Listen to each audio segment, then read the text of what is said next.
ബഹുമാനപ്പെട്ട താത്വികാചാര്യ ഗോവിന്ദമാഷ് പറയുന്നത് PDP പീഡിതര പാർട്ടിയാണ്.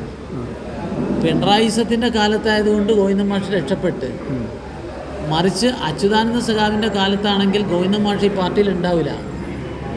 പണ്ട് ഇതേ നിലപാട് PDPയെ ന്യായീകരിച്ചുകൊണ്ട് അബ്ദുൽ നാസർ മദനി മഹാത്മാഗാന്ധിയോട് സാമ്യപ്പെടുത്തിയ സാക്ഷാൽ EMSനെ താക്കീത് ചെയ്ത തരംതാഴ്ത്തിയ പാർട്ടിയാണ് CPM. പിണറായിസം വന്നപ്പോൾ CPMൽ എതിരാളികളെ വെട്ടിക്കൊല്ലൽ മാത്രമല്ല, ഈ പാർട്ടിയിലെ എല്ലാ ആദർശങ്ങളെയും അവർ 51 വെട്ടിക്കൊന്നു. ആ ഒരു സാഹചര്യത്തിൽ ഇവർക്ക് PDP അല്ല ISISനെ കൂട്ടുപിടിച്ചാലും പ്രശ്നമൊന്നുമില്ല. ചരിത്രത്തിൽ ഇന്ന് വരെ കേരള രാഷ്ട്രീയം കാണാത്ത തരത്തിലൊരു തെരഞ്ഞെടുപ്പാണ് നിലമ്പൂരിൽ നടക്കുന്നത്. എന്താണ് ഇതിനെക്കുറിച്ച്? വർഷങ്ങളായിട്ട് ഈ കോൺഗ്രസ് പാർട്ടിയിലും കമ്മ്യൂണിസ്റ്റ് പാർട്ടിയിലും ഇപ്പോൾ NDA എന്ന BJPയിലും അങ്ങ് പ്രവർത്തിച്ചു വരികയാണ്. താങ്കൾക്ക് കിട്ടുന്ന കണക്കൊരു അനുഭവ പരിചയ സമ്പത്ത് എനിക്ക് തോന്നുന്നു മറ്റൊരു രാഷ്ട്രീയ നേതാവിനും കിട്ടാൻ വഴിയില്ല. താങ്കളുടെ വിലയിരുത്തൽ എന്താണ് ഈ നിലമ്പൂർ ഈ പാർട്ടി പ്രവർത്തനത്തിനും നേതൃത്വം കൊടുക്കുമ്പോൾ? നിലമ്പൂർ തെരഞ്ഞെടുപ്പ് സീസൺ നരേന്ദ്രമോദി സർക്കാരിൻ്റെ വിജയകരമായ 11 വർഷം പൂർത്തിയാക്കിയ സമയത്താണ്. സ്വാതന്ത്ര്യാനന്തര ഇന്ത്യ കണ്ട ഒരു സുവർണ കാലഘട്ടമാണ് ഈ പതിറ്റാണ്ട്. അതുകൊണ്ട് തന്നെ ഇവിടെ നരേന്ദ്രമോദി സർക്കാരിൻ്റെ വികസന ക്ഷേമ പ്രവർത്തനങ്ങൾ വോട്ടർമാർക്കിടയിൽ ചർച്ചയാകും, സ്വാധീനിക്കുമെന്നാണ് ഞാൻ പ്രതീക്ഷിക്കുന്നത്. ഇവിടെ നിലമ്പൂരിൽ ഞാൻ പരിശോധിച്ച് നോക്കിയപ്പോൾ പ്രധാനമന്ത്രിയുടെ ഏറ്റവും ഫ്ലാഗ്ഷിപ്പ് പ്രോഗ്രാമാണ് കൃഷി സമ്മാൻ നിധി. 16,250 ആളുകൾക്ക് ഇവിടെ ആ സ്കീമിൻ്റെ ബെനിഫിഷ്യറീസ് മണ്ഡലത്തിൽ മാത്രം. അതുപോലെ തന്നെ ഇവിടെ ജനങ്ങൾ ബൈപ്പാസ് വികസനത്തിൻ്റെ കാര്യത്തിലൊക്കെ വെമ്പുകയാണ്. അപ്പോൾ അവരോട് ഞങ്ങൾ പറഞ്ഞത് 40 കൊല്ലം പഴകിയ തലശ്ശേരി ബൈപ്പാസ്, ആലപ്പുഴ ബൈപ്പാസ്, 30 കൊല്ലം വൈകിയ കൊല്ലം ബൈപ്പാസ് എല്ലാം പൂർത്തിയാക്കിയത് നരേന്ദ്രമോദിയാണ്. അതുകൊണ്ട് ഞങ്ങൾക്ക് നിങ്ങൾ വോട്ട് ചെയ്താൽ നിലമ്പൂരിൻ്റെ വികസനം വരുമെന്നാണ് ഞങ്ങൾ പറയുന്നത്. മാത്രമല്ല, ഇവിടെ ഏറ്റവും അവസാന ഘട്ടത്തിൽ ചരിത്രത്തിലെ ഏറ്റവും വൃത്തികെട്ട ഒരു വർഗീയ ധ്രുവീകരണമാണ് ഇവിടെ ഉണ്ടാക്കാൻ ശ്രമിക്കുന്നത് LDF UDF. നിലമ്പൂരിൽ ഇവിടെ LDF PDPയെ കൂട്ടുപിടിച്ചിരിക്കുന്നു, UDF ജമാഅത്ത് ഇസ്ലാമിയെ കൂട്ടുപിടിച്ചിരിക്കുന്നു. എന്നിട്ട് ബഹുമാനപ്പെട്ട താത്വികാചാര്യ ഗോവിന്ദമാഷ് പറയുന്നത് PDP പീഡിതര പാർട്ടിയാണ്. പിണറായിസത്തിൻ്റെ കാലത്തായതുകൊണ്ട് ഗോവിന്ദമാഷ് രക്ഷപ്പെട്ട്, മറിച്ച് അച്യുതാനന്ദ സഖാവിൻ്റെ കാലത്താണെങ്കിൽ ഗോവിന്ദമാഷ് ഈ പാർട്ടിയിൽ ഉണ്ടാവില്ല. പണ്ട് ഇതേ നിലപാട് PDPയെ ന്യായീകരിച്ചുകൊണ്ട് അബ്ദുൽ നാസർ മദനി മഹാത്മാഗാന്ധിയോട് സാമ്യപ്പെടുത്തിയ സാക്ഷാൽ EMSനെ താക്കീത് ചെയ്ത തരംതാഴ്ത്തിയ പാർട്ടിയാണ് CPM. പക്ഷേ പിണറായിസം വന്നപ്പോൾ CPMൽ എതിരാളികളെ വെട്ടിക്കൊല്ലൽ മാത്രമല്ല, ഈ പാർട്ടിയിലെ എല്ലാ ആദർശങ്ങളെയും അവർ 51 വെട്ടിക്കൊന്നു. ആ ഒരു സാഹചര്യത്തിൽ ഇവർക്ക് PDP അല്ല ISISനെ കൂട്ടുപിടിച്ചാലും പ്രശ്നമൊന്നുമില്ല. പക്ഷേ ജനങ്ങൾ ഇവർക്ക് വോട്ട് ചെയ്യില്ല. കാരണം അബ്ദുൽ നാസർ മദനി എന്ന് പറയുന്നത് കേരളം കണ്ട ഏറ്റവും വലിയ ഭീകരവാദിയാണ്. അദ്ദേഹം ഈ കേരളത്തിൽ ജനങ്ങൾ എത്ര സൗഹാർദ്ദത്തിൽ ജീവിച്ചതാണ്. ഇവിടെ ഇപ്പോൾ അങ്ങോട്ടും ഇങ്ങോട്ടും വെറുപ്പിൻ്റെ രാഷ്ട്രീയം എന്നൊക്കെ പലരും ചർച്ച ചെയ്യുന്നില്ലേ? ആരായി തുടങ്ങി വെച്ചത്? അദ്ദേഹം ഉണ്ടാക്കിയത് ആദ്യം ISIS ആണ്, പിന്നീട് ISS ഉണ്ടാക്കിയത്, പിന്നീട് അദ്ദേഹം ഈ PDP. അതിൻ്റെയൊക്കെ സ്വഭാവം ഒന്നാണ്. ഇദ്ദേഹത്തിൻ്റെ വിദ്വേഷ പ്രസംഗം മുതൽ ഇദ്ദേഹത്തിൻ്റെ കോയമ്പത്തൂർ ബോംബ് സ്ഫോടനം വരെയുള്ള ചരിത്രം മുഴുവൻ പരിശോധിച്ചാൽ ഈ കേരളത്തിൻ്റെ ഏറ്റവും വലിയ നന്മ മതസൗഹാർദ്ദം തകർക്കുന്ന ദുഷ്ടശക്തിയാണ്. അവരുമായിട്ടാണ് ഇവർ കൂട്ടുപിടിച്ചിരിക്കുന്നത്. ഭരണഘടന അംഗീകരിക്കാത്തവർ, മതമാണ് വലുതെന്ന് അംഗീകരിക്കുന്നത്.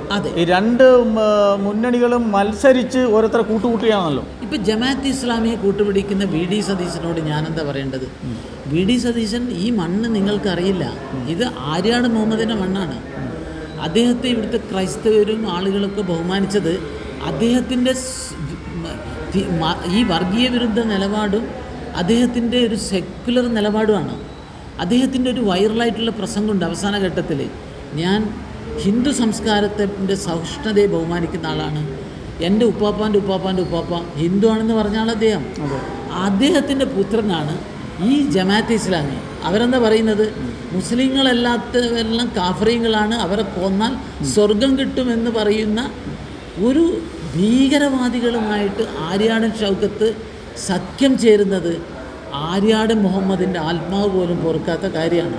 അതുകൊണ്ട് LDFും UDFും കാണിക്കുന്നത് വളരെ നിന്ദ്യമായിട്ടുള്ള ജുഗുപ്സാവഹമായിട്ടുള്ള ഒരു വർഗീയ രാഷ്ട്രീയമാണ് ഇവിടെ അവർ നടത്തുന്നത്. ഇതിനെതിരെ നിലമ്പൂരിലെ ജനങ്ങൾ പ്രതികരിക്കുമെന്നാണ് പ്രതീക്ഷ. നിങ്ങളറിയുമോ, ഇവിടെ പിണറായി വിജയൻ്റെയും അതുപോലെ തന്നെ അദ്ദേഹത്തിൻ്റെ മരുമകൻ മുഹമ്മദ് റിയാസിൻ്റെയും ഇന്നലത്തെ പ്രതികരണം കേട്ടിട്ട് എനിക്ക് ആശ്ചര്യം തോന്നി. അവരെന്താ പറയുന്നത് അറിയോ? അവർ പറയുന്ന പിണറായി പറയുന്ന ഇസ്രയേൽ തമ്മാടി രാജ്യമാണ്, മുഹമ്മദ് റിയാസ് പറയുന്നു ഇസ്രയേൽ റൗഡി രാജ്യമാണ്. ഇവരെ രണ്ടാളെയും ഞാൻ വെല്ലുവിളിച്ച് ചോദിക്കുകയാണ്. ഇന്ത്യയിലെ 140 കോടി ജനങ്ങളിൽ മഹാഭൂരിപക്ഷം ജനങ്ങളും ചിന്തിക്കുന്നൊരു ചിന്തയുണ്ട്, പാകിസ്ഥാൻ ഒരു തമ്മാട് രാജ്യമാണ്. പാകിസ്ഥാൻ ഒരു തമ്മാട് രാജ്യമാണെന്ന് പറയാൻ നിങ്ങൾക്ക് നട്ടലുണ്ടോ എന്ന് ഞാൻ ചോദിക്കാൻ ആഗ്രഹിക്കുന്നു. ഇസ്രായേലിനെ പറഞ്ഞതുപോലെ തിരിച്ചു പറയാൻ നട്ടലുണ്ടോ എന്നാണ്. ഇവർക്ക് നട്ടലുണ്ടോ? കാരണം ഇസ്രയേലിൻ്റെ വിഷയം നമ്മൾ ഇവിടെ ചർച്ച ചെയ്യേണ്ടതില്ല. പക്ഷേ ഹമാസിന് വേണ്ടിയിട്ടാണല്ലോ ഇവർ വാദിക്കുന്നത്. ഹമാസിന് എതിരായിട്ട് ഗാസയിലെ ജനങ്ങൾ പോലും തെരുവിലിറങ്ങി മുദ്രാവാക്യം വിളിക്കുന്ന എന്താണ്? ഹമാസ് ഗാസ വിടണം, പലസ്തീൻ വിടണം, ഇവർ മനുഷ്യകുലത്തിൻ്റെ ശത്രുക്കളാണ് എന്ന് അവിടുത്തെ ജനങ്ങൾ പറയുമ്പോഴാണ് ഇവരിവിടെ ഇത്തരത്തിലുള്ള പ്രചരണം നടത്തുന്നത്. ഇവരെന്താ ഉദ്ദേശിക്കുന്നത്? ഇവർ സത്യത്തിൽ മുസ്ലിം കമ്മ്യൂണിറ്റിയെ അണ്ടർ എസ്റ്റിമേറ്റ് ചെയ്യാണ്. ഇവരെ വിചാരം എന്ന് വെച്ചാൽ മുസ്ലിങ്ങളെല്ലാം വികാരജീവികളാണ്. ഇവിടെ മലപ്പുറത്ത് ഉമ്മക്കുട്ടികൾ, തട്ടിട്ട് ഉമ്മക്കുട്ടികൾ എൻട്രൻസ് പരീക്ഷ റാങ്ക് നേടുന്ന കാലത്താണ് നമ്മൾ ജീവിക്കുന്നത്. ഇവർ വികാരജീവികളുടെ വിവേകമുള്ളവരാണ്. ഇസ്ലാമിക തീവ്രവാദത്തെ ഇവർ അംഗീകരിക്കില്ല. ഞാൻ ഉറച്ചു വിശ്വസിക്കുന്നത് ഈ നിലമ്പൂർ ഇലക്ഷനിൽ ഞങ്ങൾക്ക് നല്ല മുന്നേറ്റം ഉണ്ടാവും. ഈ കുട്ടികൾ, മുസ്ലിം കുട്ടികൾ മദ്രസയിൽ പോകാത്ത കാലഘട്ടത്തിലാണ് ജീവിക്കുന്ന എന്നുള്ളൊരു ആവേശത്തിലായിരിക്കും ഇത്തരത്തിലുള്ള പ്രസ്താവനകൾ ഇറക്കുന്നത്. വിദ്യാഭ്യാസ സ്ഥാപനങ്ങളിൽ പോകാത്ത അതെ, കുട്ടികൾ നല്ലോണം പഠിക്കുന്നവരാണ്, വളരെ എഡ്യൂക്കേറ്റഡാണ്. അവർക്കിടയിലാണ് ഇവർ ഈ വർഗീയ ധ്രുവീകരണം നടത്തിക്കൊണ്ടിരിക്കുന്നത് എന്നുള്ളതാണ് എനിക്ക് പറയാനുള്ളത്. മറ്റൊന്ന്, ഇവിടുത്തെ മഹാഭൂരിപക്ഷം ജനങ്ങളും അമിത്ഷാജിയുടെ, മലപ്പുറം ജില്ലയിലെ ജനങ്ങൾ അമിത്ഷാജിയുടെ ആരാധകരാണ്. അതിൻ്റെ രഹസ്യം എന്താണെന്നറിയാം? അത് കേട്ടാൽ നിങ്ങൾ ഞെട്ടിപ്പോകും. ഇവിടുത്തെ ഏറ്റവും വലിയ ഭീഷണി എന്തായിരുന്നു വെച്ചാൽ മുസ്ലിങ്ങൾ തന്നെ എതിരാണ്. ആർക്ക്? PFIക്ക്, പോപ്പുലർ ഫ്രണ്ടിന്. ഈ പോപ്പുലർ ഫ്രണ്ടിൻ്റെ തലസ്ഥാനം മഞ്ചേരിയിലായിരുന്നു. ഗ്രീൻ വാലി എന്ന് പറയും. ആ ഗ്രീൻ വാലി എന്ന് പറയുന്നത് ആളെ എങ്ങനെയാണ് കൊല്ലേണ്ടത്, ആളെ എങ്ങനെയാണ് മതം മാറ്റേണ്ടത്, എങ്ങനെയാണ് ബോംബുണ്ടാക്കേണ്ടത്, എങ്ങനെയാണ് ഒരു വെട്ടിന് ആളെ കൊല്ലേണ്ടത്, അതായത് ആടിനെ കൊന്ന് പഠിപ്പിക്കുന്ന ഒരു പരിശീലന കേന്ദ്രമായിരുന്നു. ആ തീവ്രവാദ കേന്ദ്രം തൊടാൻ ഇവിടുത്തെ LDFനും UDFനും ധൈര്യം ഉണ്ടായിരുന്നില്ല.